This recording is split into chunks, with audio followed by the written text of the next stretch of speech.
줄기세포를 대안적인 치료로 생각해 보는 경우가 있는데, 뇌혈관 질환에 했을 때 이 뇌경색과 뇌출혈은 반응이 좀 많이 다릅니다. 뇌출혈보다는 뇌경색에서 줄기세포의 효과가 그나마 더 좋다, 신경세포 손상을 좀 줄여주는 효과를 발휘할 수 있기 때문에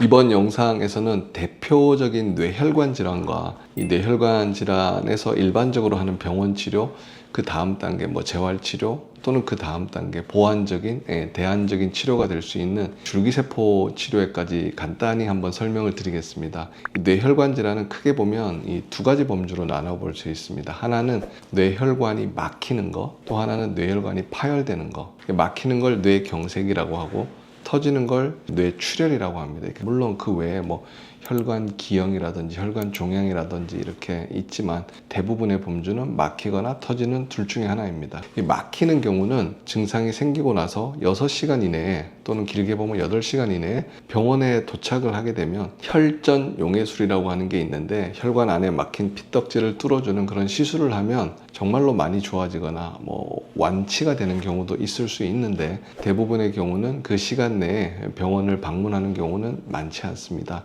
한 10%에서 20% 정도만 그 시간 내에 골든타임 내에 병원을 방문하게 되기 때문에, 대부분의 경우는 약을 먹으면서 재활치료를 하는, 약이라는 게 혈전을 뚫어주는 게 아니라 새로운 혈전이 생기지 말라는 개념으로 아스피린이나 플라빅스 같은 항혈소판제제 약을 먹으면서 재활을 하는 경우가 일반적이고요. 열에 8, 9명은 골든타임을 놓치기 때문에 약을 먹고 재활하는 경우가 일반적이고, 뇌출혈의 경우에는 사실은 골든타임이 뇌경색만큼 타이트하진 않습니다. 뇌출혈의 경우는 출혈량이 많지 않으면 시간이 지나면서 저절로 흡수가 되는 경우도 있고, 출혈량이 많아서 뇌압이 높아지거나 또는 이 특정 뇌신경을 누르는 곳에 출혈이 생기는 경우는 수술로 빼내는 수술적 치료를 할 수가 있습니다. 그래서 뇌출혈은 약물로 완치가 된다는 개념이 아니라 후유증이 뇌경색보다 많이 남는 경우가 많습니다. 쉽게 비유를 하면 집에 있는 배수구가 막혔을 때는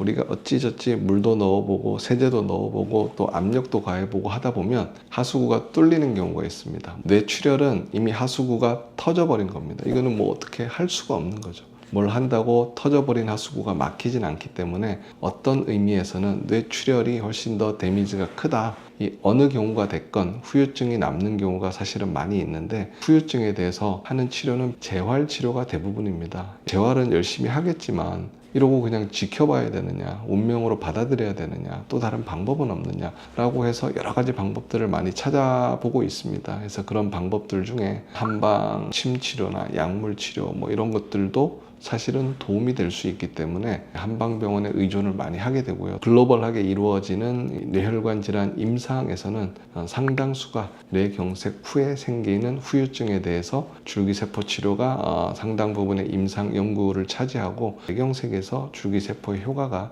그나마 더 좋다, 그렇게 생각을 하셔도 될 것 같습니다. 이 줄기세포라는 게 엄밀히 얘기하면 손상된 뇌세포를 새로 만들어줄 수 있는 역할은 아닙니다. 줄기세포를 대안적인 치료로 생각해 보는 경우가 있는데, 뇌혈관 질환에 했을 때 이 뇌경색과 뇌출혈은 반응이 좀 많이 다릅니다. 뇌경색 같은 경우는 이런 막힌 혈관이 줄기세포가 들어감으로 인해서 줄기세포가 막힌 안쪽에 염증 환경을 개선하고 순환을 개선해서 이렇게 개통을 좀 시켜주는 경우가 있습니다. 반면에 뇌출혈은 역할이 좀 제한적입니다. 복구시켜주는 능력까지는 안 된다라고 생각하면 이해가 좀 쉬울 것 같고요. 하지만 뇌출혈 중에서도 하수구가 터졌다라는 개념은 아닌 이 지주막하 출혈이라는 게 있습니다.